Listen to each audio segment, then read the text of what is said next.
teman-teman, Kiss Listener, seperti janji kita tadi bahwa kita akan ngobrol dengan seorang ahli gizi, seorang dokter, ahli nutrisi, penulis buku kesayangan kita semua. Yang kalau udah cerita ini seru banget. Selamat pagi Dokter Tan Sha Chien. Selamat pagi juga semuanya. Dokter, aduh, kemarin ini kita merayakan Hari Gizi Nasional loh, di hari Senin tanggal 25 Januari ya. Betul, hari Senin kemarin tuh dok. Nah, kita mau nanya nih, di masa pandemi ini kan waktu itu dokter sering banget ngasih informasi ke kita apa aja yang harus kita lakukan. Tapi mungkin gak ada salahnya juga diingetin lagi saat ini untuk memenuhi gizi kita supaya bisa melawan pandemi. Apa yang harus dilakukan, Dok? Ya, ini berhubungan dengan tema Hari Gizi Nasional pada 25 Januari ya. Ngomong-ngomong udah tahu temanya belum? Temanya apa, Dok? Remaja sehat bebas anemia. Oke, menurut kalian anemia itu apa? Kurang darah. Anemia itu Kurang darah. Iya. Kalau gitu kayak vampir dong, kudu makan darah. Kan itu yang saya tahu. Oke, jadi artinya gini, pemerintah itu juga udah mulai perhatian dengan masalah gizi mikro. Ya. Nah, selama ini yang kita makan itu kan gizi makronya yang kelihatan nih, ada karbohidrat, ada protein, ada lemak, udah pinter lah ya. Ya. Oke, diusahakan proteinnya juga diolah dengan cara yang tidak brutal. Brutal itu digoreng, deep fried, bangsa kayak begitu. Oke, nah enak itu karena kebiasaan, bukan karena makanannya enak, maaf. Oke, jadi kebiasaan dan kebiasaan. Oke, pembelajaran dan kebiasaan. Jadi kalau buat jadi mama, bye-bye ya, Anda menurunkan ke pembiasaan yang salah. Jadi ada rasa bersalah dikit. Oke, kita kembali kepada makanan tadi ya. Ada gizi makro, protein, karbohidrat, dan lemak. Oke, tahu nggak di antara itu juga kita harus memperhatikan gizi mikro. Mikro itu artinya adalah zat-zat nutrisi yang sebetulnya kita nggak butuhnya terlalu banyak, nggak pakai gram hitungannya, pakai miligram. Tetapi kalau nggak ada, kita punya perkara berat. Nah, contohnya anemia.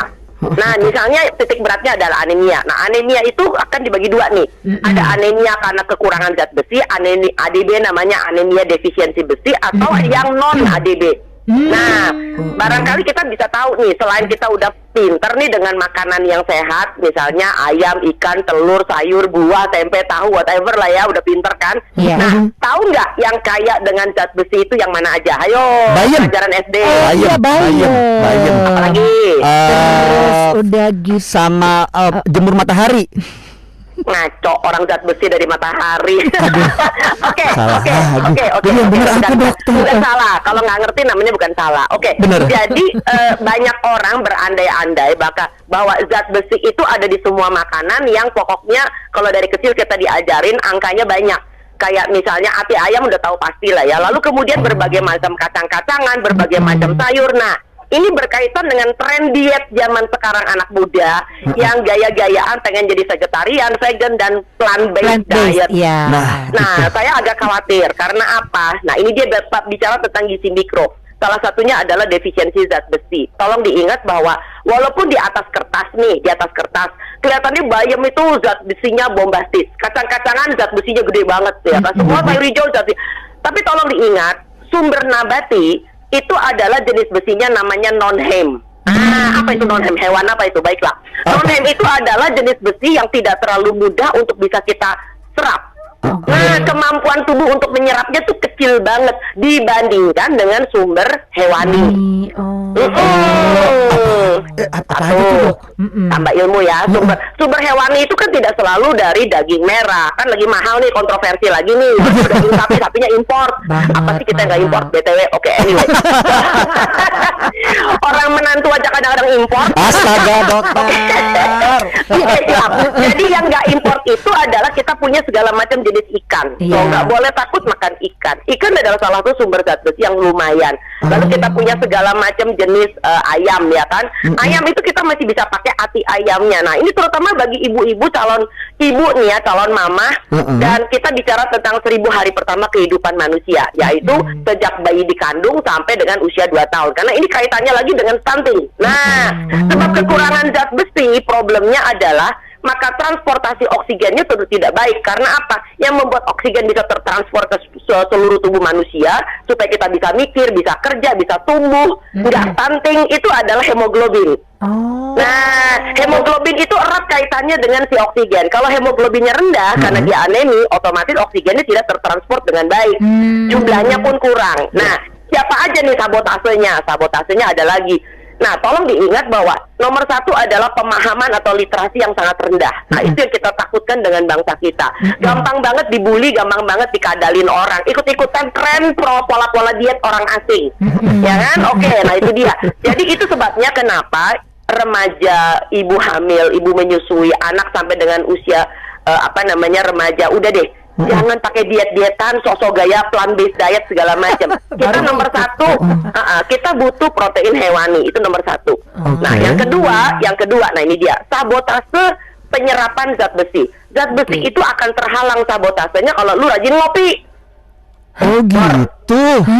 Nah, kopi, teh, bahkan susu. Nah, itu menyebabkan kenapa zat besinya jadi nggak gampang bisa diserap. Waduh. Itu yang kita sebut sebagai penghalang penyerapan zat besi. Makanya nggak usah dikit-dikit gaya, dikit-dikit bagian susu, bikin roti pakai susu. Jijik banget deh. Oke. Tapi everything might be in moderation mungkin ya, Dok. Maka dari itu. Jadi, nah sebaliknya kita punya yang disebut dengan influencer zat besi. Nah, siapa tuh influencer zat besi? Zat besi kita bisa diserap dengan lebih banyak kalau kita banyak makan vitamin C, bukan tablet ya. Nah, vitamin C itu ada di sayur, ada di buah. Nah, itu sebabnya kenapa orang Sunda itu keren banget, Tong, gitu loh. Kenapa? Dia walaupun makan ikan mujair nih, ikan balong lah, ikan air tawar, kan kemudian zat besinya nggak semewah Ikan laut gitu loh ya. Dia jarang makan daging juga kan. Tetapi karena dia makan lalap, dia makan hasil kebun. So itu yang membuat kenapa zat besinya jadi tercukupi walaupun kita masih makan dengan sederhana. Nah, gitu Tong. Bener deh kalau orang mulutnya udah mulai bulat, keren. Tapi kita berdua tuh tadinya sempet loh dokter beneran di awal tahun tuh gini, apa kita plant based ya? Apa kita plant Soalnya kan tujuannya gini, Dok, takut darah tinggi, takut. Kita julid dikit dengan masalah plant based, vegetarian, vegan dan sebagainya. No, di Indonesia menjadi sulit karena apa? Karena jenis makanan kita itu disesuaikan dengan lidah. So, alih-alih kita menggunakan plant-based atau vegetarianism yang sehat seperti di negeri Sultan sana, akhirnya kita apa? Kita makan gorengan juga itu plant-based kan? Bakwan. Nah, lalu bikin donat homemade plant-based kan? Iya, atau lagi kan? Jadi menjadi vegan, vegetarian atau plant-based diet follower bukan berarti lo bebas dari penyakit. Karena ujung-ujungnya kalau kalian tidak paham cara pengolahan, lalu nah ini dia komposisi seimbang. Nah itu dia ya, kita kenal sekarang istilah gizi seimbang. Seimbang itu artinya apa? Artinya antara karbohidrat, protein dan lemak yang sehat juga harus balance. Itu maksudnya. Kalau enggak kamu nanti berat sebelah. Oke, Dok, ini kan sebenarnya supaya sehat, menghindari mungkin hipertensi, penyakit kolesterol dan lain-lain, takut kegemukan gitu. Ada yang akhirnya pakai diet, ganti garam Himalaya, gula diganti pakai yang stevia lah. Nah, supaya tetap tepat gitu dengan tujuannya, apa yang harus kita lakukan? Supaya nggak ikut-ikutan doang dengan mengurangi ini, mengganti dengan ini, tapi tetap sehat. Oke, jadi sekali lagi syarat pertama adalah kalau Anda mau sehat adalah tentang literasi. Nah, literasi ini membuat orang nggak gampang digoyang, nggak kemana angin bertiup. Nah, literasi gizi itu penting dan literasi itu yang membuat kita menjadi orang Indonesia yang makanannya Indonesia banget dan kita justru malah dampak positifnya adalah kita membangun ketahanan dan kedaulatan pangan nasional. Taelah. Oke, baiklah. Ini misinya. Jadi begini. Harus dokter Tong. Ya. Kita ngomong satu-satu soal kelebihan garam ya, tentang kelebihan garam. Oke. Nah, bukan berarti lalu kamu beralih kepada garam yang warnanya pink and then your life will be okay. No, it is not. Karena apa? Apa sih kelebihan dari garam yang pink itu? Orang mengatakan di situ kaya dengan mineral apa segala macam dibandingkan garam yang kerosok, garam putih sih loh, garamnya kerosok. Ya kan? So, for me, so back again, ini adalah bicara tentang literasi.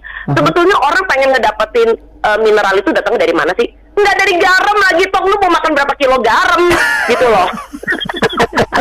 Yang ada lu bisa kejang-kejang kelebihan garam. Oke, anyway. So, kamu mendapatkan mineral yang luar biasa heboh itu datangnya dari mana? Dari sayur, dari buah. Lalu nggak usah capek-capek makan garam, tong. Oke, garam itu hanya untuk menambah NaCl, ya karena kita juga butuh kestabilan elektrolit, jujur ngomong. Kekurangan garam juga lu jadi teler nggak jelas gitu ya, liur cena. Oke, jadi yang penting adalah garam itu memberikan elektrolit, kedua memberikan rasa. That's it. So you cannot dig your mineral coming from salt. It's absolutely wrong, gitu loh. Oke, gitu. Itu yang pertama, kita lurusin yuk, ya. Nah, yang kedua, ujung-ujungnya, nah ini lagi. Kenapa yang warnanya pink jadi heboh? Karena ini banyak orang jualan akhirnya. So di Indo itu modelnya gitu, negeri plus 62 ini.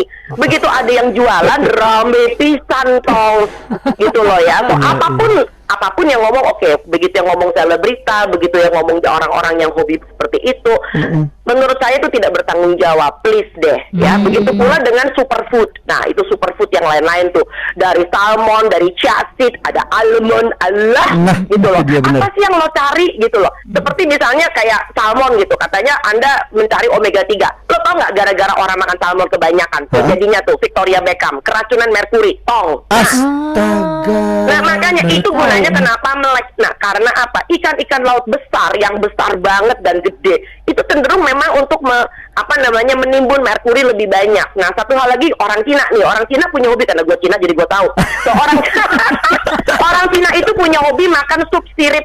Iya, sirip kan betul. Kan enak tuh, Dok. Nah, wah, itu orang bilang satu mangkok aja harganya pokoknya banyak aja gitu loh ya. Dan mereka mempercayai bahwa itu makanan bergizi segala macam. Ujung-ujungnya apa? Akhirnya dilarang karena apa?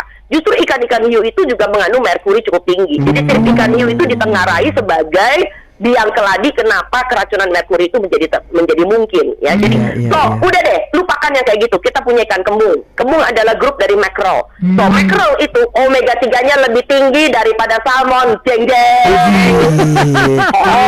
Nah, makanya, hang on. Yang geblek itu ikan kembung lu goreng. Ya, harusnya Diapain dong? Kan enak ikan kembung goreng. Nah, begini. Ikannya itu kan ada omega 3, makanya disebut sehat. Omega 3-nya jadi trans fat begitu lu celupin ke dalam minyak panas. Jadi supaya dibakar ya? Dibakar atau direbus? Masa direbus? Dari Sabang sampai Merauke. Mari, dari Sabang sampai Merauke. So, kita punya makanan-makanan tertentu secara tradisional yang dimasak sangat sehat. Itu misalnya kalau di Padang dipange. Nah, dipetes. Itu mah kita udah sampai ke Pulau Jawa. Orang Padang, orang Sumatera kita kenal yang namanya arsik, ada yang namanya dipange. Nah, lalu kemudian pindah ke Pulau Jawa, kita punya pepes, ya. Lalu kemudian kita pindah ke sebelah timur, kita punya kuah ikan asam. Enak banget. Lalu kemudian ikan bisa dipindang. Iya, nah, ikan bisa lagi dibikin apa? Dibakar, bungkus pakai daun supaya tidak keluar polisiklik aromatik hidrokarbon. Hewan apa itu? Oke, baiklah.